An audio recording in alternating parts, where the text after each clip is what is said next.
আগে জানাচ্ছিলাম দর্শক, ফরিদপুরের সীমানা পুনর্বিন্যাসকে কেন্দ্র করে সর্বদলীয় ঐক্য পরিষদের ডাকা যে অবরোধ কর্মসূচি, সেই কর্মসূচিকে ঘিরে সংঘর্ষের পর এখন অনেকটাই থমথমে অবস্থা বিরাজ করছে ফরিদপুরের ভাঙায়। সেখানে আছেন সহকর্মী আমাদের সুমন তানভীর, যুক্ত হচ্ছেন আমাদের সঙ্গে।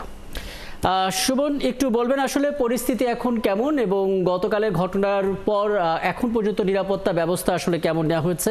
বিক্ষোভকারীরা জড়ো হয়েছেন কিনা এবং তাদের কারোর সঙ্গে আপনার কথা হয়েছে কিনা? আমরাও তার সঙ্গে ছিলাম। আসলে কোনো মানুষ অর্থাৎ বিক্ষোভকারী যাদের বলা হচ্ছে তারা কিন্তু কোথাও এখন পর্যন্ত জড়ো হয়নি, তবে তারা একটি সময় দিয়ে রেখেছে।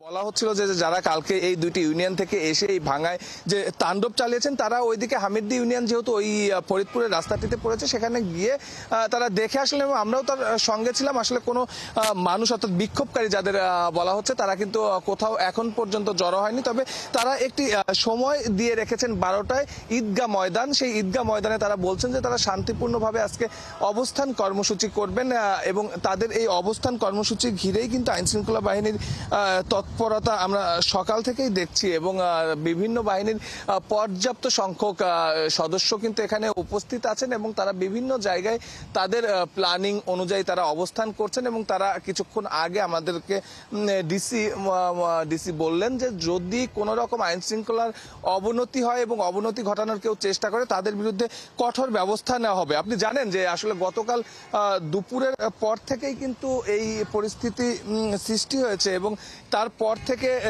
ইউনিয়ন পরিষদ যেটি উপজেলা পরিষদ ছিল, উপজেলা পরিষদ ছাড়াও এখানে যে দুটি থানা আছে, হাইওয়ে থানা এবং পুলিশের যে থানা, সেই থানা ভাঙচুর করা হয়েছে এবং তারপরে কিন্তু এখন পর্যন্ত সেই মামলা আমরা সকালে খবর নিচ্ছিলাম, বলছিলেন তারা যে প্রক্রিয়াধীন। তো সেই জায়গা থেকে এই দুই ইউনিয়নের লোকেরা যারা আছেন তারা যে আতঙ্কে থাকবেন, আতঙ্কে থাকার পরিবর্তে আমরা আজকে সকালেও কিন্তু তারা এখানে এসেছিলেন এবং তারা গাছের গুড়ি ফেরে ঘণ্টাখানিক চেষ্টা করেছেন অবরোধ করা, তবে এখানে তারা টিকতে পারেননি। আইন শৃঙ্খলা বাহিনীর উপস্থিতির আগেই তারা কিন্তু এখান থেকে সরে গিয়েছেন। আপনি দেখছেন সেনাবাহিনীর টহল টিম, সেনাবাহিনীর সঙ্গে ছিলেন পুলিশ, ছিল র্যাব, তারা ওই হামিদ্দি ইউনিয়নের ওই পাশটা থেকে ঘুরে আসলেন এবং আমরাও তাদের সঙ্গে ছিলাম।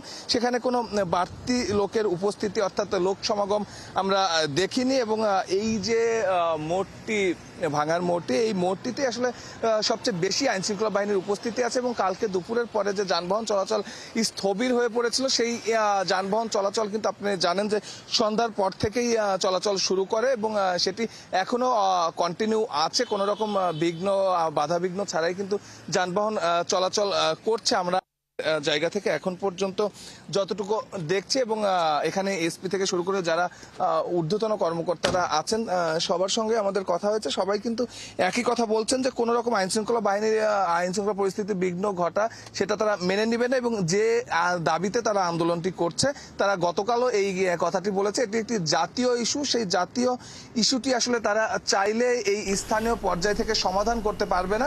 সেই জায়গা থেকে তাদের যে দাবি দেওয়া আছে তারা জি, এবং গতকালের ঘটনা নিয়ে প্রতিবেদনও আমরা দেখেছি এবং আজকে যেহেতু বেলা 12টায় ঈদগাহ ময়দানে তাদের অবস্থান করার কথা রয়েছে, নিশ্চয়ই পরবর্তী সংবাদ সংযোগে যখন যুক্ত হব তখন আপনার কাছ থেকে সেই আপডেটটাও আমরা নিয়ে নিতে পারবো আশা করি।